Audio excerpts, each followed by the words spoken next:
Je m'appelle Denise, j'ai 38 ans et je suis atteinte en fait d'une maladie génétique rare qui s'appelle la fructosémie congénitale, donc de naissance.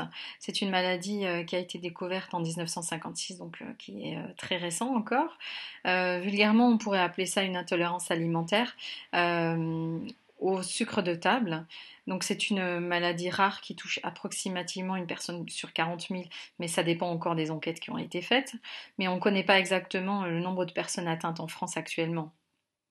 Donc en fait, il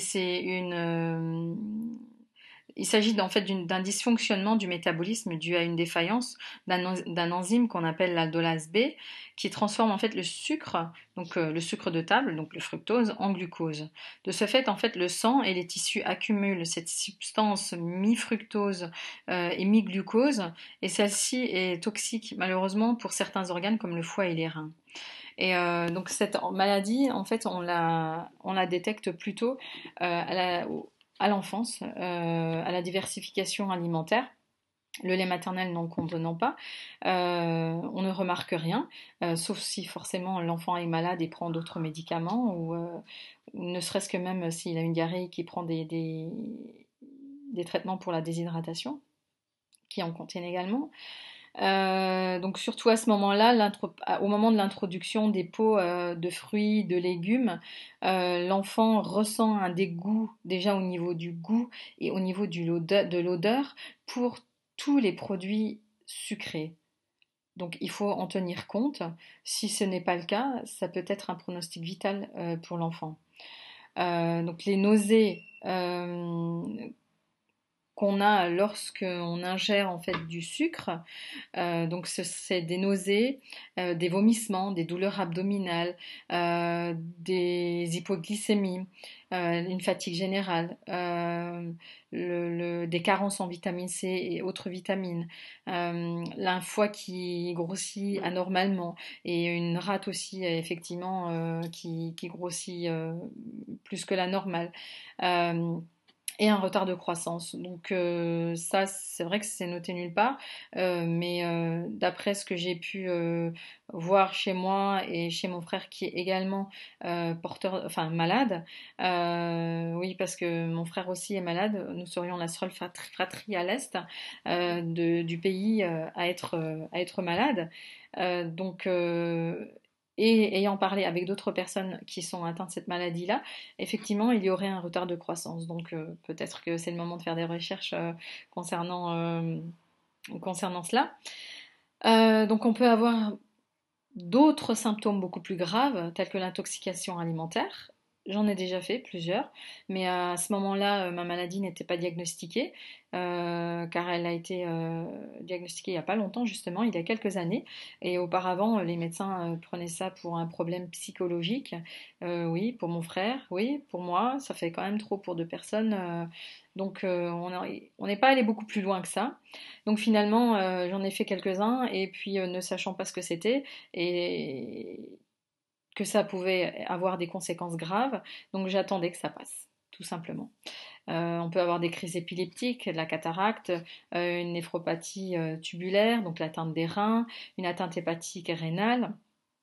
Donc c'est un régime qui est très strict, sévère. Beaucoup de choses sont interdites, quasi tout, même on pourrait dire.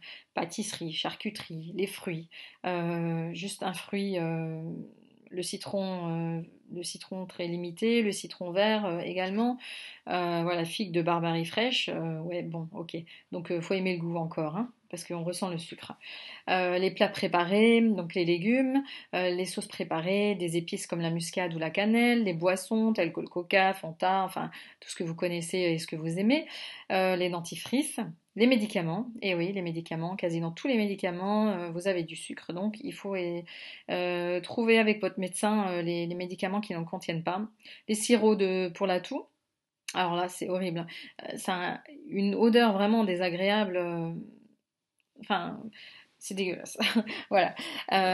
Donc les solutions de réhydratation également. Et donc pour le régime, voilà, moi l'hôpital m'a remis ceci. Donc c'est un document qui a été fait qui a quand même pas mal d'années, donc qui n'est pas à jour malheureusement. Et donc c'est un document qui a 5-6 pages Oui, disons quelque chose comme ça. Donc là, on vous présente les aliments, les aliments permis, limités et défendus. Donc vous avez toute une liste par rapport à ce que vous pouvez manger ou pas. Mais malheureusement, maintenant, avec avec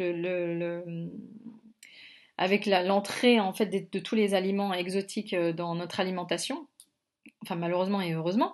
Donc il y a beaucoup de choses qui ne sont pas notées dans le régime, dans la liste. Donc il est toujours préférable de demander quand même conseil au médecin ou à la diététicienne pour vous aider. Le diagnostic, en fait, le mien, date de quelques années. Le médecin donc a fait un test ADN sanguin. J'ai dû attendre à peu près 9 mois pour avoir les résultats, donc qui a confirmé mon atteinte. Sinon, vous avez le test ADN par biopsie de la peau. Donc, celui-ci a été fait à mon frère parce que atteint d'une autre maladie, il a eu une greffe quand il était petit par ma part, donc il porte en fait mon ADN en partie en lui, donc il a fallu faire une biopsie de la peau. Vous pouvez faire une biopsie, faire une biopsie du foie, mais apparemment ce serait pas trop conseillé. Et on a un avantage, c'est qu'on n'a pas on n'a pas de carie. Voilà. On n'a pas de problème de dents, les dents sont en bonne santé, donc c'est un gros avantage. Concernant les traitements pour cette maladie-là, il n'y en a pas. Une exclusion totale du sucre à vie. Bon, il y a toujours des écarts, hein, faut pas rêver. Il y a toujours des écarts parce que quasi dans tout ce qu'on mange, eh ben, il y a du sucre. Même si on essaie de l'éviter au maximum, il y en aura toujours. Donc voilà, nausées, vomissements, etc. Ben, on les aura malgré tout. Ensuite, on peut faire une préparation magistrale. Donc, de vitamine C. Moi, c'est ce que je fais. Mon médecin me prescrit cette préparation et donc elle est remboursée, oui, parce que j'ai fait une demande d'affection longue durée à la sécurité sociale. Donc, cette maladie est reconnue. Donc, les médicaments sont remboursés. J'ai une reconnaissance à la MDPH également. J'ai fait une demande et j'ai une reconnaissance de travailleur handicapé. Bon, j'ai d'autres maladies également à côté, donc, mais malgré tout, on peut toujours demander pour chaque cas.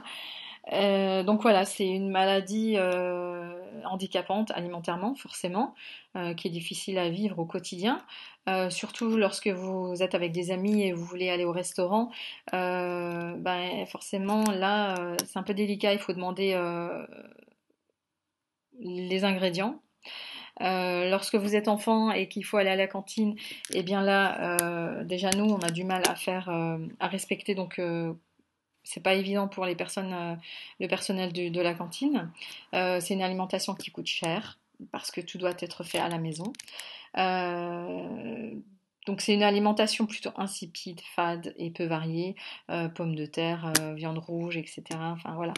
Mais sinon, enfant, il y avait pas mal de moqueries parce que nous, on venait avec des chips ou du fromage à l'école pour le goûter, avec un peu de pain. Enfin voilà, ça sortait de la norme. Les enseignants n'aimaient pas trop non plus, mais bon, ma mère a toujours respecté en fait notre dégoût pour le sucre et a toujours essayé de s'adapter. Sinon, je pense qu'on ne serait pas de ce monde, vu que le diagnostic a été fait très tardivement.